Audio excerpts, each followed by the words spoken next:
Good morning all. चलिए class 10th का PYQ series का सवाल नंबर दूसरा, बहुत इंपॉर्टेंट सवाल था। पिछले साल 2025 में तो ये सवाल पूछ दिया था स्टैंडर्ड पेपर में, सीबीएसई 2025 में ये पूछा जा चुका था। कुछ स्टूडेंट्स जो है वो गलत करके आ गए थे क्योंकि वो समझ नहीं पाए कि क्वेश्चन क्या पूछ रहा है। पहले क्वेश्चन को एक बार मैं पढ़ लेता हूं।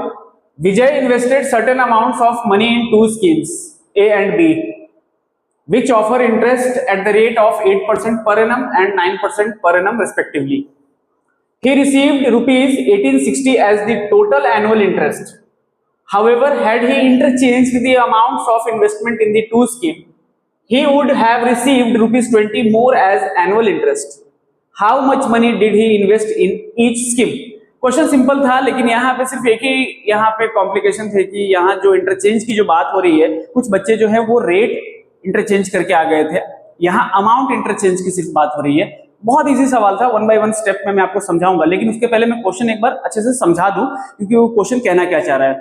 विजय नाम का जो आदमी है वो दो स्कीम में पैसा लगाया है, एक स्कीम ए और स्कीम बी में, जिसको उसको एक में 8% का इंटरेस्ट मिल रहा है और एक में 9% का इंटरेस्ट मिल रहा है। मैं इंटरेस्ट की बात कर रहा हूं, मतलब यहाँ पे बेसिक की भी जरूरत आपको पड़ेगी। क्या बेसिक की जरूरत पड़ेगी? सिंपल इंटरेस्ट का formula P into R into T upon 100 जो है वो यहाँ पे काम आने वाला है। कैसे काम आएगा वो मैं दिखाऊंगा आपको। अब बोल रहा है कि जो दोनों जो उसने पैसे जो लगाए हैं दोनों मिला के उसको इंटरेस्ट आ रहा है साल का 1860 रुपया। लेकिन अगर विजय जो है वही पैसा जो उसने स्कीम ए और स्कीम बी में जो लगाया था, अगर वो इंटरचेंज कर देता, मतलब स्कीम ए में जो पैसा लगाया था वो स्कीम बी में कर देता और बी वाला जो है वो ए में कर देता, तब जाके उसको 20 रुपया जो है वो ज्यादा इंटरेस्ट मिल सकता था। तो अब बताना है कि विजय ने पैसा कितना लगाया था। हमें यहाँ पे विजय ने कितना पैसा इन्वेस्ट किया है वो हमें नहीं पता है और ये हमें पता करना है। So let us begin one by one step में हम देखेंगे इसका सॉल्यूशन कैसे होगा। तो पहले तो मैं देख लूं कि हमें नहीं पता है कि विजय ने पैसा क्या लगाया है। तो स्कीम ए की पहले मैं बात करता हूं। स्कीम ए में विजय ने जो पैसा लगाया है उसमें let the amount invested by Vijay be x. अब रेट इसमें दिया हुआ है, रेट कितना है पहले का? 8% दिया हुआ है। टाइम एनुअल की बात हो रही है, 1 ईयर की बात हो रही है। सिंपल इंटरेस्ट इसमें है आपके पास दिया हुआ है, उसको इंटरेस्ट क्या मिल रहा है? दोनों का मिला के उसको कितना मिल रहा है? रुपीज 1860। तो दोनों का मीन्स स्कीम बी में भी कुछ चल रहा है। यहाँ पे स्कीम बी कर लेते हैं। यहाँ पे स्कीम बी में क्या है? अमाउंट कितना है? वहां एक्स लिया है तो यहाँ पे लेट दी अमाउंट क्या होने वाला है? वाई होने वाला है। Invested by Vijay be y. यहाँ रेट कितना है बच्चों?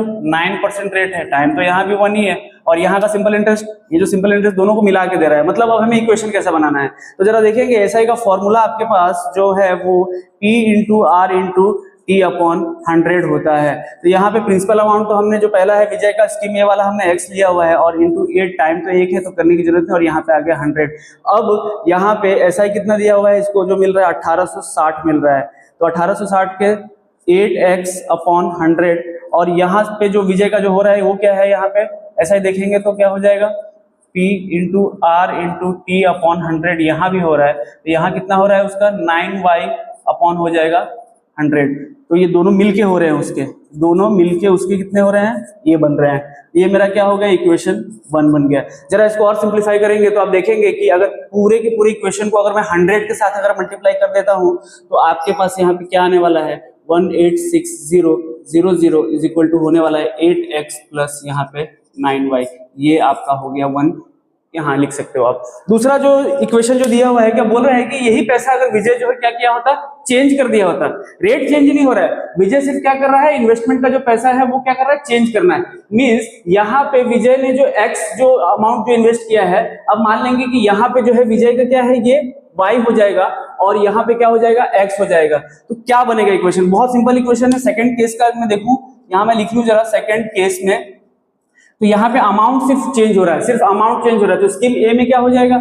स्कीम ए में क्या हो जाएगा बच्चों? स्कीम ए में क्या होने वाला है?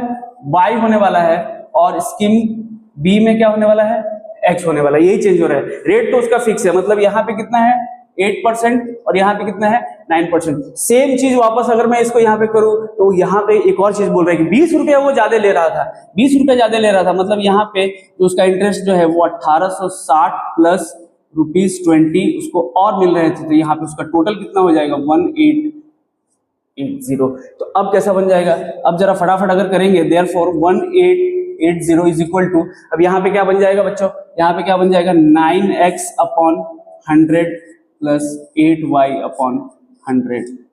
इसी को और सिंप्लीफाई करेंगे, सिंप्लीफाई करने का मीन्स वापस से 100 से अगर मैं इसको मल्टीप्लाई करता हूं यहाँ पे, तो ये क्या बनने वाला है, मेरा क्या बनने वाला है 188,000 is equal to 9x plus 8y बनने वाला है। ये दूसरा हो गया। अब देखिए आपके पास एक ये इक्वेशन आ गया, एक ये इक्वेशन आ गया। क्या करेंगे, simple elimination method, linear equation in 2 variables की बात चल रही है, तो यहाँ पे आपको एक वेरिएबल को आप क्या करो, एलिमिनेट करो। क्या करना पड़ेगा, एलिमिनेट करने के लिए आपको किसी का भी एक वेरिएबल का कोएफिशिएंट क्या करना है, सेम कर लो। तो देखो यहाँ पे 8x दिया हुआ है, वहां पे 9x दिया हुआ है, तो अगर मैं इक्वेशन 1 को मल्टीप्लाई करूं किसके साथ में, 9 के साथ में, अगर इसको मैं मल्टीप्लाई कर लेता हूं, ये पूरे को किसके साथ में, 9 के साथ में, और इसको किसके साथ में मल्टीप्लाई करूंगा, 8 के साथ में, तो क्या बनने वाला है, क्या बनने वाला है, तो जरा यहां देख लेंगे पूरे को। यहां मैं लिखता हूं, इसको अगर मैं 9 के साथ करूं तो ये 186,000 जो है 186,000 इंटू 9 इज इक्वल टू क्या होने वाला है 72x हो जाएगा, और यहां पे क्या होने वाला है 81y होने वाला है। इसको अब मैं बोल रहा हूं 8 से करने के लिए, तो ये क्या बनने वाला है 18800 is equal to 72x plus 64y होने वाला है। जो दोनों इक्वेशन जो आपके हैं वो दोनों इक्वेशन आपको यहाँ मिल गए। अब सेम हो गए ना, कोएफिशिएंट सेम हो गए, कटिंग करो, कटिंग करेंगे तो क्या होने वाला है, यहाँ पे ये निकल जाएंगे, ये निकल जाएंगे, तो अब क्या बचेंगे, इसको अगर मैं मल्टीप्लाई करता हूं बच्चों तो क्या होने वाला है 3 0 तो पहले ही लगा लेना है मुझे, उसके बाद 9 6 से कितना 54, कैरी 5, 8 9 72, 7 7 9 7 16 इज इक्वल टू क्या आ रहा है मेरा यहाँ पे 81y। इसको जब मैं मल्टीप्लाई करूंगा तो यहाँ पे क्या होने वाला है, इसके साथ में मल्टीप्लाई किया था 8 के साथ में, तो 3 0 तो रहने ही वाले हैं, 8 के साथ में 64 कैरी 6 64 70 8 7 15 आने वाला है, और यहाँ पे क्या हो रहा है 64y। ये जो मेरे दो इक्वेशन आ गए, अब इस इक्वेशन में मुझे क्या करना है, नेक्स्ट स्टेप करना है। नेक्स्ट स्टेप करना है मीन्स मैं थोड़ा सा इसे वाइप आउट करूंगा, वाइप आउट करने के बाद मैं यहाँ पे इसको दोनों को लेके आता हूँ, और दोनों को एक बार लिख लेते हैं 1674000 इज इक्वल टू है 81y, और यहाँ पे आ रहा है 1504000 is equal to 64y। Minus कर देंगे जरा तो देखेंगे 0000710 आ रहा है, और यहाँ पे 17y आ रहा है। जरा काट लेंगे बच्चों तो y इज इक्वल टू मेरा सीधा कितना आ रहा है 10,000 आ रहा है। अब y की वैल्यू मेरी निकल गई, यही y का जो वैल्यू है वो अगर मैं यहाँ पे पुट कर दूंगा, कहाँ पे, इक्वेशन 1, तो आपको लिखना पड़ेगा substituting the value of y in the equation 1। अगर मैं करता हूं यहाँ पे तो जरा देख लेंगे 186,000 is equal to 8x plus 9 into मेरा कितना आ गया 10,000। तो जरा फर्दर सॉल्व करेंगे 186,000 is equal to 8x plus कितना हो गया ये 90,000। अब फर्दर स्टेप में अगर मैं देखूंगा सिर्फ 8x इज इक्वल टू मेरा क्या आ जाएगा, जब मैं इसको माइनस करूंगा तो 96,000 आ जाएगा, और x is equal to 96,000 upon 8, x is equal to 12,000। ये वैल्यू x की आ गई, ये वैल्यू यहाँ y का था, सिर्फ यही था।